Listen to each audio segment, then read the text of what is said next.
सोचिए, अगर एक इंसान दुनिया का सबसे इंटेलिजेंट साइंटिस्ट हो, या एक सक्सेसफुल सीईओ, या एक यूनिवर्सिटी टॉपर, तो क्या वो कभी बेवकूफाना फैसला कर सकता है? जवाब है बिल्कुल कर सकता है। और सबसे हैरत की बात, कभी-कभी जितना ज्यादा इंसान अपनी इंटेलिजेंस पर भरोसा करता है, उतना ही बड़ा गलत फैसला कर बैठता है।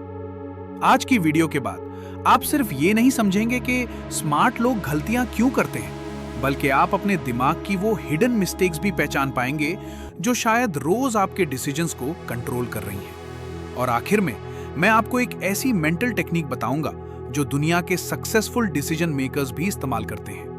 पार्ट 1, इंटेलिजेंस और डिसीजन मेकिंग एक ही चीज नहीं। जो ज्यादा इंटेलिजेंट होगा वो हमेशा सही फैसला करेगा, लेकिन रियलिटी बिल्कुल मुख्तलिफ है। इंटेलिजेंस और डिसीजन मेकिंग दो अलग स्किल्स हैं। एक इंसान फिजिक्स सॉल्व कर सकता है, लेकिन इमोशंस के सामने हार सकता है। एक बिजनेसमैन मिलियंस कमा सकता है, लेकिन गुस्से में आकर एक ऐसा डिसीजन ले सकता है जो उसका बिजनेस नुकसान में डाल दे। दिमाग सिर्फ नॉलेज से नहीं चलता, उस पर इमोशंस, फियर, स्ट्रेस और ओवर कॉन्फिडेंस भी असर करते हैं।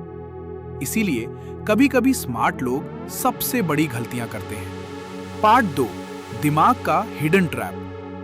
साइकोलॉजी के मुताबिक हम सबके दिमाग में शॉर्टकट्स होते हैं। इन शॉर्टकट्स को मेंटल शॉर्टकट्स या बायसेस कहा जाता है। ये शॉर्टकट्स हमें तेज फैसला करने में मदद देते हैं, लेकिन हर सिचुएशन में सही नहीं होते। मिसाल के तौर पर, अगर आप किसी इंसान को अच्छी ड्रेस में देखें तो दिमाग फौरन अज्यूम करता है कि वो सक्सेसफुल होगा। लेकिन क्या हर वेल ड्रेस्ड इंसान सक्सेसफुल होता है? नहीं। हमारा दिमाग एविडेंस से पहले अजम्पशंस बनाता है, और यहीं से गलती शुरू होती है। पार्ट 3, ओवर कॉन्फिडेंस का जाल। सबसे डेंजरस ट्रैप है ओवर कॉन्फिडेंस। जब इंसान को लगता है मुझसे गलती हो ही नहीं सकती। इसी वजह से कई कंपनीज फेल हुई, कई इन्वेस्टर्स ने अपनी सेविंग्स खो दी, कई स्टूडेंट्स एग्जाम में फेल हुए सिर्फ इसलिए क्योंकि उन्होंने तैयारी से ज्यादा अपनी कॉन्फिडेंस पर भरोसा किया।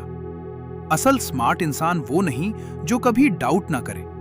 असल स्मार्ट इंसान वो है जो अपने डिसीजन को भी क्वेश्चन करे। पार्ट 4, इमोशंस डिसीजन को हाईजैक कर देते हैं। कभी गुस्से में मैसेज भेजा है और बाद में रिग्रेट हुआ। कभी जल्दी में कोई चीज खरीदी, फिर महसूस हुआ कि जरूरत ही नहीं थी। ये इंटेलिजेंस की कमी नहीं, ये इमोशंस का असर है। जब इमोशंस कंट्रोल ले लेते हैं तो लॉजिकल थिंकिंग कमजोर हो जाती है। इसीलिए साइकोलॉजिस्ट कहते हैं, स्ट्रॉन्ग इमोशंस और इंपॉर्टेंट डिसीजंस को एक साथ मत मिलाओ। अगर डिसीजन बहुत इंपॉर्टेंट हो तो उस पर कुछ वक्त जरूर दो। कभी-कभी सिर्फ एक रात की नींद आपको बहुत बड़ी गलती से बचा सकती है। पार्ट 5, स्मार्ट लोग क्या मुख्तलिफ करते हैं। जो लोग कंसिस्टेंटली अच्छे डिसीजंस लेते हैं, उनके पास कोई मैजिक पावर नहीं होती, उनकी आदत मुख्तलिफ होती है। हर इंपॉर्टेंट डिसीजन से पहले वो सिर्फ एक सवाल पूछते हैं, अगर मैं गलत हुआ तो?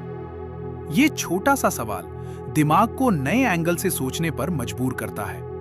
फिर वो एविडेंस ढूंढते हैं, अपनी बात को प्रूव करने के लिए नहीं, बल्कि उसे चैलेंज करने के लिए। यही क्रिटिकल थिंकिंग है। अपनी सोच को डिफेंड करना नहीं, उसे टेस्ट करना। आज से एक नई हैबिट शुरू कीजिए।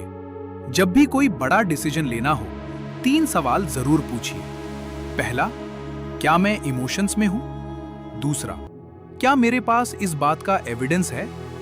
तीसरा, अगर मेरा डिसीजन गलत हुआ तो उसकी वजह क्या होगी?